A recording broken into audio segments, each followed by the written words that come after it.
My name is Joseph. I'm a student at Catholic University. In my first year, majoring in business administration. Doing quite well, I might add. I'm also a diagnosed paranoid schizophrenic. Now, you might find that a bit unusual, but actually, it's quite common. According to the U.S. Department of Health, 1 in 4 Americans are diagnosed with mental illness. In fact, it's the leading cause of disabilities in America. Mental illness is referred to as the invisible illness. The only time you hear about it mostly is when tragedy strikes. When there's a mass shooting at a school building, the words mental illness appears in the newspapers. When the theater massacre happened, once again those words appeared. The stigma with the disease of mental illness is that people with the illness are dangerous people. It's kept alive by the media and movie makers. On June 3rd, 2013, Barack Obama called for an end to mental health stigma. He enlisted stars like Bradley Cooper and Glenn Close. This was in response to the December shooting at a Connecticut elementary school. The article read, despite their origin, there was a notable lack of discussion of gun violence. Now, this I didn't understand. Why should there have been mention of gun violence? The president did mention in his speech that most people with mental illnesses are not violent people. This was an article in the Washington AP. What the president failed to mention that according to the Canadian Department of Mental Health, most people with mental illnesses are more apt to be victims of a violent act than to carry out a violent act themselves.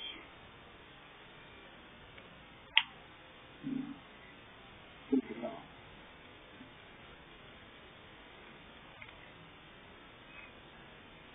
In a USA Today article on May 19th, 2013, titled Glenn Close, Family Work to End Stigma of Mental Health. Jesse Close says, the most powerful way to change someone's view is to meet them. She goes on to say, people who do come out and talk about mental illness, that's when the healing begins. Creating an open forum, not only for those with the illness, but also for those who are trying to better understand the illness, provides a gateway of communication and support between the two sides. I believe this to be true. In a public service announcement done by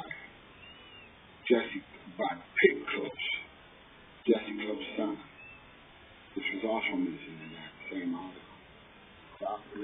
The PSA was called Schizo. Pig steps into the spotlight. The PSA plays out like a trailer from a horror film, ending with the camera shooting down a dark hallway, a door opening, and Pig standing in the kitchen pouring a cup of coffee. I'm sorry to disappoint you if you were expecting a lunatic on a rampage, he says in the final scene.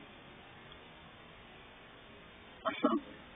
Because that's what most people expect when you think about the crazy people, so to speak. Fear is a word that comes to mind. People tend to fear things that they don't understand.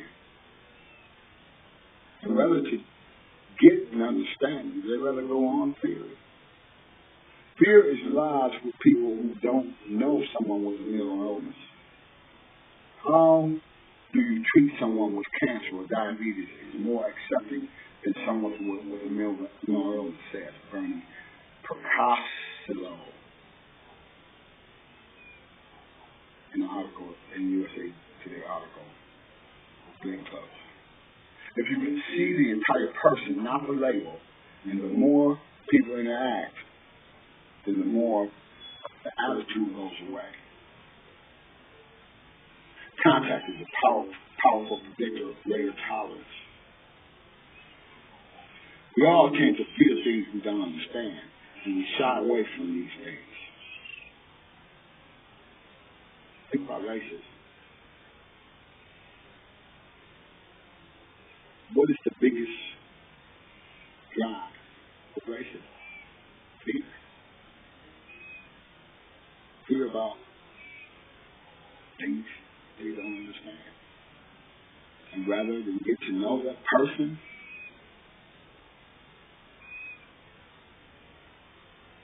you rather hate him. Why?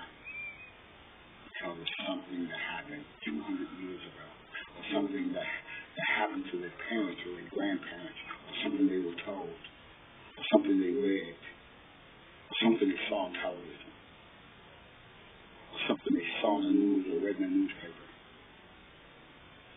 We all tend to fear things, but when we do this, innocent people get hurt in movies and lives are lost.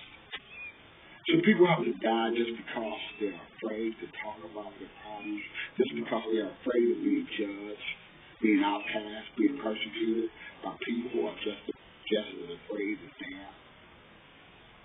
Knowledge is power. It has more power than money has ever had. According to Canada's Newswire on January 14, 2013, an article entitled, "Let's Talk About Mental Health and End the Stigma Around Mental Health." Bail Today launched the third annual Bail Let's Talk campaign in support of Canadian mental health. National Bail Let's Talk spokesperson Clara Hughes led the campaign to encourage all Canadians to join the conversation about mental illness on Bail Let's Talk Day, February 12th, to help end that stigma. The article went on to say every day 500,000 Canadians miss work due to mental illness. Not because they're lazy, not because they're just having fun, but because they are sick and need help. Talking about mental health, talking openly about mental illness, lets people know that they shouldn't be afraid to get the support they need at home, at work, in their community. On February 12th, Let's Talk Day in Canada, as you can see, mental illness has no preface. It has no class of people that it chooses, no racial boundaries. Anyone can fall victim, and anyone in your family can be suffering right now without knowledge. On February 12th, in that article, they went on to say about how much progress in the fight they were making. But 2 out of 3 people in Canada suffers from a mental illness in silence. The impact of mental illness on the economy is estimated at $51 billion a year. With 1 in 5 Canadians suffering from a mental illness in their lifetime, the impact on people's lives is incalculable, says George Cole, President and CEO of DCES.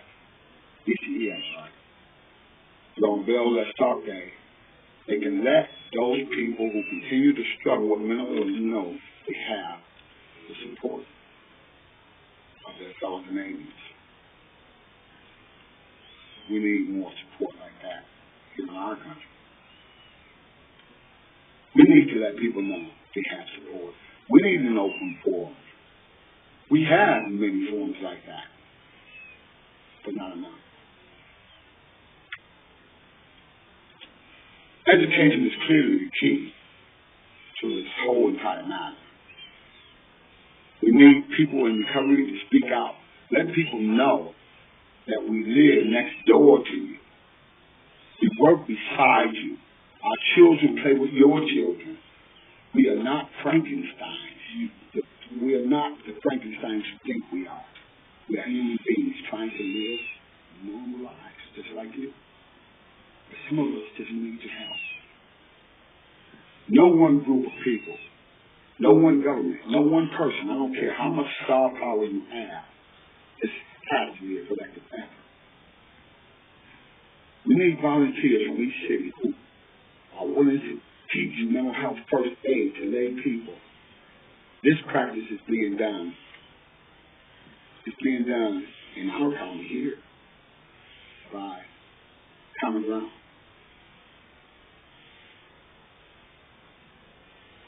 You can find out more about Common Ground at www.commonground.org. www.commongroundhelps.org. Professionals who are willing to volunteer their time to teach ordinary people how to identify a person in need of mental health assistance. So many people who may not otherwise be reached. So many people. Those people that you see standing on the corner in front of the liquor store, asking for change. If you pass by, you might say, oh, good job. Those people that you see sitting by the curb, the ones that you call bums, talking to themselves,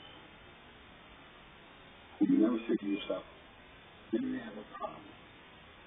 But if you find a way, or if you get the education, or if you just find a way to get the education, you need to identify the problems that these people have. And you may be able to just reach out a hand. I was told one time, don't look down on a man unless you lift him up. How many of you have ever heard that word? You see, Common Ground is teaching people, just ordinary people like yourselves, to be able to look and see the problems out there, to identify problems. These people, some of these people don't even know themselves that they have a problem. But you need some help. You can get these people to the help that they need. I'll save a life. One day you might see one of yours out there. One day somebody else might see one of yours out there and you want them to help. But we need programs like this all over. You know, maybe 10 volunteers in each city, around, in each state. How many millions of people can be helped? You know. But we need to step up and be involved. Stop talking about the problem and get inside the solution. It was Common Ground that began my crusade to end the stigma with their crisis of hope to it. This gave me and others in recovery a platform to let the world know we are not suffering from mental illness. We simply have an illness that is just as common as the flu and just as treated. We are not murderers. We are not stalkers. We are not lunatics. We are your sons, daughters, husbands, wives, co-workers, your neighbors, and your friends. We're not going nowhere. We are speaking out in large numbers, and we will be heard. We can learn. We can teach. We write. We sing. We produce music. We write books. We are motivational speakers. We are honor students. We are the world's greatest. You can learn a lot from us, just as we can learn from you. Let's stop being afraid of what we don't understand and start trying to understand. Why? I'm going to leave you with something. I'm going to leave you on this note. If I can see it, then I can do it. If I just believe it, there's nothing to it. I believe I can fly. I believe I can touch the sky. I think about it every night and day. Just spread my wings and fly away. I believe I can soar. I see you running to that open door. I believe I can fly. I believe I can fly. I believe I can fly.